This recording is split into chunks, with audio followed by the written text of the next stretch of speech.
Lovers, berjumpa lagi dan lagi dengan Kakak Spasi. Kali ini Kakak sudah menyiapkan berita-berita terupdate seputar dunia sepak bola untuk kalian semua. Selamat menyaksikan.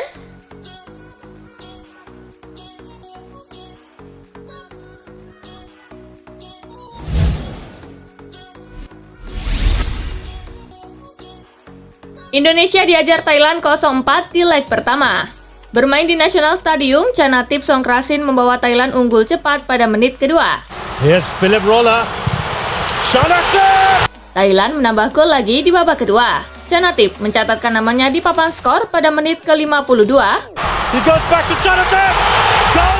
Supachok Saracat menambah keunggulan Thailand pada menit ke-67. Look at that. Will and that. Gol Thailand bertambah lagi pada menit ke-83.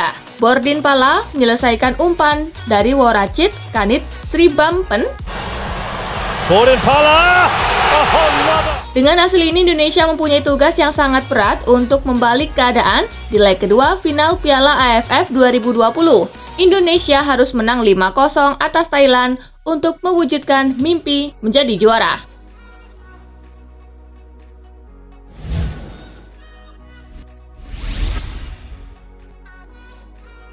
Thailand dan Vietnam masih yang terbaik di ASEAN. Timnas Indonesia dibuat tak berdaya oleh Thailand pada leg pertama final Piala AFF 2020. Tak cuma kalah secara skor, Timnas Indonesia juga dibuat main bertahan total. Asnawi Mangkualam CS cuma bisa memanfaatkan serangan balik untuk mengancam gawang Thailand. Melihat pertandingan ini, Sinteyong mengakui kualitas Thailand masih jauh di atas Timnas Indonesia.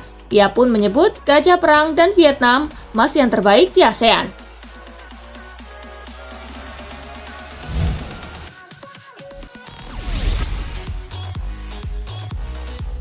Usai diajar Thailand, ini respon mengejutkan Sinteyong. Bermain di partai puncak, Sinteyong tak menyangka timnya kebobolan banyak gol. Pasalnya pasukan Garuda tampil impresif pada babak penyisian maupun pada laga semifinal. Menurutnya hal itu terjadi karena minimnya pengalaman yang dimiliki anak buahnya. Maklum saja, skuad inti yang dimainkan pelatih asal Korea Selatan itu memang berisi para pemain muda yang belum berpengalaman tampil di partai final. Padahal sebelum laga, Sinteyong sangat yakin dengan skuad yang dimilikinya. Bahkan juru taktik asal Korea Selatan itu optimistis Timnas Indonesia juara Piala AFF 2020.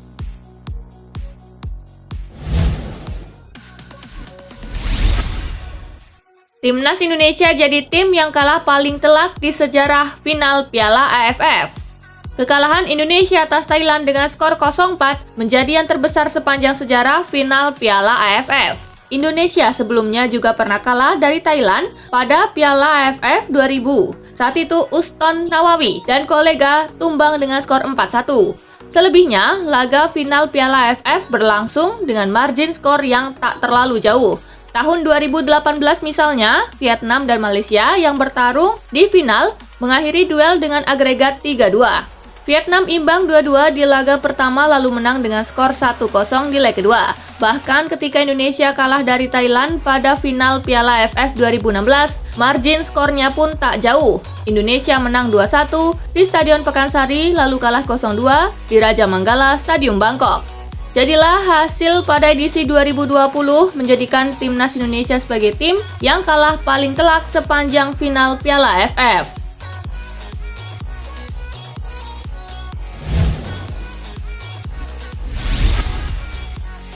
Rekor, Chanatip Songkrasin cetak gol tercepat di Piala AFF 2020. Gol cepat terjadi di laga final leg pertama Piala AFF 2020 yang mempertemukan Indonesia versus Thailand di National Stadium Singapura. Adalah Chanatip Songkrasin yang membuat gol tersebut pada laga ini. Kapten timnas Thailand itu membobol gawang Indonesia pada menit kedua. Gol ini menjadi yang tercepat di Piala AFF 2020.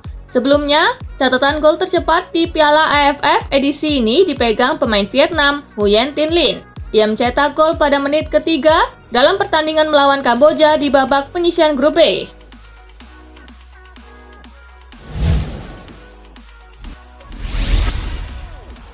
Respect, Thailand sengaja mainkan kawin karena ayahnya meninggal sebelum final Piala AFF 2020.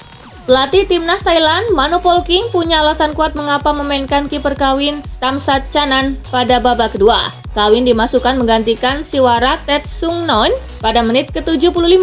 Polking menyebut pergantian ini bukan untuk meremehkan Indonesia. Polking mengganti kiper karena alasan personal yang kuat. Ayah Kawin meninggal dunia jelang laga final Piala AFF 2020 ini. Saya ingin memperjelas, saya ingin Kawin di lapangan dan tidak ingin menghina Indonesia. Saya memasukkan Kawin karena ayahnya meninggal. Saya ingin membuatnya bahagia lagi, ucap Mano Polking.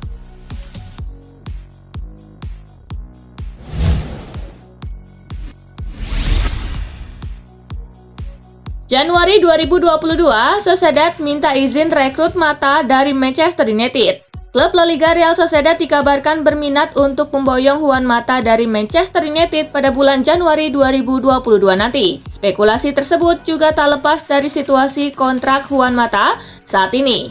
Masa aktif kontrak tersebut akan berakhir pada musim panas 2022 nanti. Imanol Alguacil punya alasan untuk memboyong Mata meski ia sudah gaek. Ia berharap pengalaman pemain kidal itu bisa membantu timnya untuk meraih satu posisi di zona 4 besar La Liga pada musim 2021-2022 ini.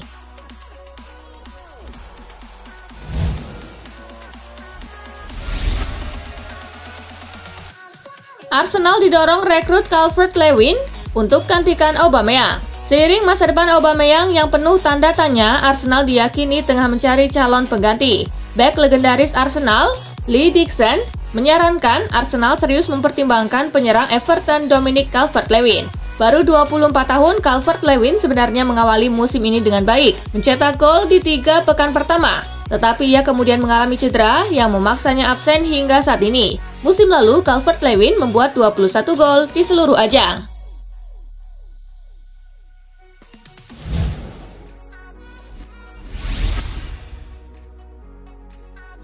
Mikel Arteta positif COVID-19 lagi, absen temani Arsenal lawan City. Manajer Arsenal Mikel Arteta dipastikan tak bisa menemani timnya menghadapi Manchester City di laga Premier League pada tahun baru. Arteta dinyatakan positif COVID-19. Mikel Arteta akan absen dalam pertandingan kami melawan Manchester City pada hari tahun baru setelah hasil tesnya positif COVID-19.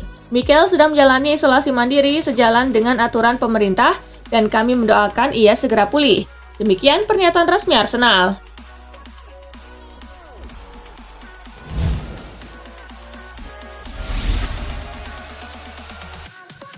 Resmi, John Terry kembali ke Chelsea. John Terry akhirnya pulang ke Chelsea. Klub raksasa Inggris tersebut mempekerjakan sang legenda dengan peran sebagai konsultan akademi klub paruh waktu. Pada unggahannya, Terry juga memberikan informasi seputar tugasnya dalam peran baru tersebut.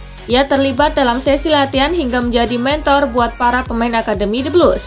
Chelsea juga telah mengumumkan secara resmi kembalinya Terry ke Stamford Bridge. Dia akan memulai perannya dalam kapasitas paruh waktu awal bulan depan. Bunyi pernyataan resmi klub.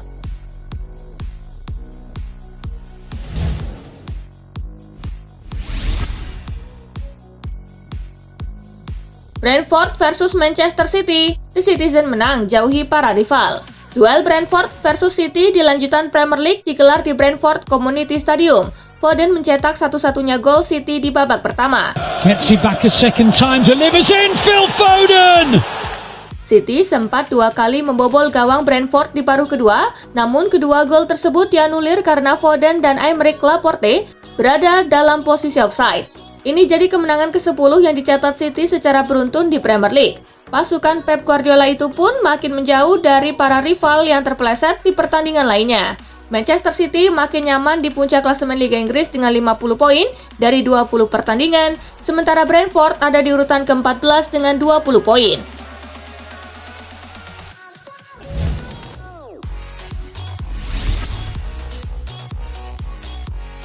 Chelsea versus Brighton berakhir 1-1. Laga Chelsea versus Brighton di lanjutan Premier League digelar di Stamford Bridge. Chelsea unggul lebih dulu pada menit ke-28 lewat Romelu Lukaku. In it goes and Lukaku's there and Lukaku opens the scoring. Namun kemenangan Chelsea yang sudah di depan mata dibuyarkan oleh Danny Welbeck di menit ke-90+1. Cucurella scoops it across. Welbeck! We do have a grandstand. Hasil imbang 1-1 pun menghiasi pertandingan. Dengan hasil ini, Chelsea masih ada di posisi kedua klasemen Liga Inggris dengan 42 poin dari 20 pertandingan, sementara Brighton menempati posisi ke-10 dengan 24 poin.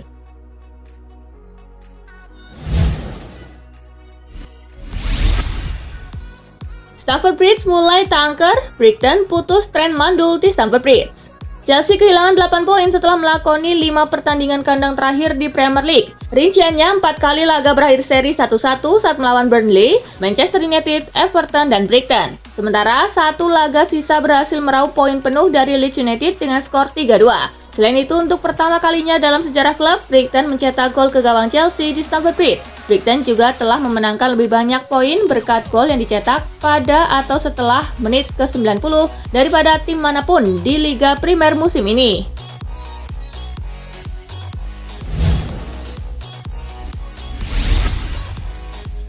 Thomas Tuchel geram usai Chelsea ditahan Brighton harusnya dapat penalti. Chelsea ditahan Brighton and Hove Albion dengan skor 1-1 dalam laga lanjutan Liga Inggris 2021-2022 di Stadion Stamford Bridge. Thomas Tuchel merasa bahwa timnya seharusnya bisa mendapat hadiah penalti. Christian Pulisic terlihat dijatuhkan pemain Brighton pada babak kedua. Namun McTean tidak menganggap pemain Brighton, Joel Veltman, melakukan pelanggaran pada Pulisic. Alhasil Chelsea tak mendapat hadiah penalti. Kami memiliki peluang yang lebih baik dan penalti yang jelas. Sangat mengecewakan. Kami berjuang tetapi kami memiliki 2 pemain yang cedera lagi, katanya usai laga kepada BBC.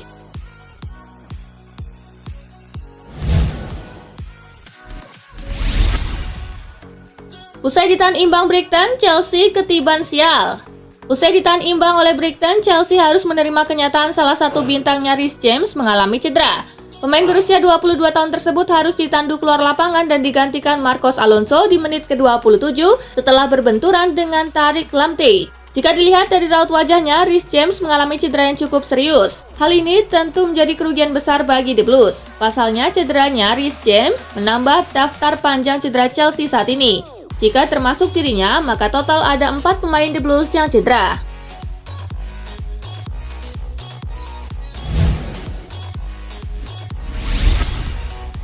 Pep Guardiola ukir sejarah.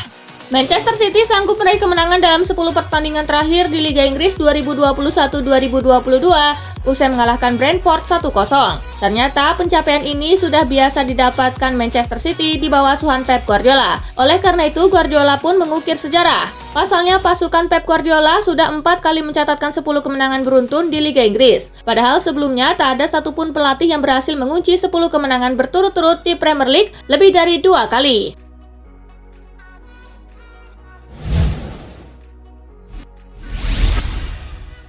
Dua pemain Manchester United menyesal sudah perpanjang kontrak. Baru sebulan menangani Manchester United, Ralf Rangnick langsung dihadapkan dengan setumpuk masalah yang harus segera diselesaikan. Salah satunya terkait 2 pemain yang dilaporkan sedang tidak bahagia. Salah satu sosok yang akan memberanikan diri untuk bertemu Rangnick adalah Dean Henderson. Sang penjaga gawang itu memperpanjang kontraknya pada bulan Agustus hanya untuk menjadi cadangan David De Gea. Pemain lainnya adalah Eric Bailly. Pada penghujung musim 2020-2021, ia santer diberitakan akan hengkang karena jarang mendapatkan kesempatan bermain. Namun, pada akhirnya Bailly memilih memperpanjang kontraknya. Keputusan yang pantas disesali karena Bailly cuma tampil sebanyak 6 kali di semua kompetisi musim ini.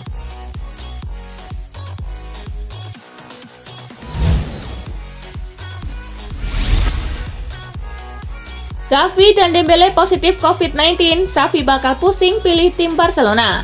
Xavi menghadapi masalah krisis skuad Barcelona menjelang duel kontra Real Mallorca akhir pekan ini.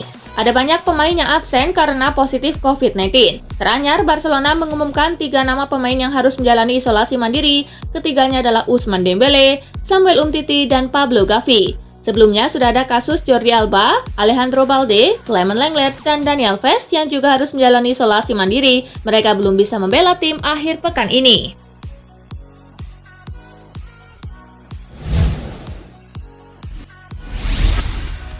Nah, itulah tadi guys, kumpulan berita menarik dan terupdate dari Kakak Spasi. Simak terus ya berita-berita terupdate lainnya dari Kakak Spasi yang pastinya akan Kakak update di Spasi Football News. Tapi jangan ditinggalin ya channel Spasinya, karena kakak akan update juga tentang fakta-fakta menarik seputar sepak bola dunia.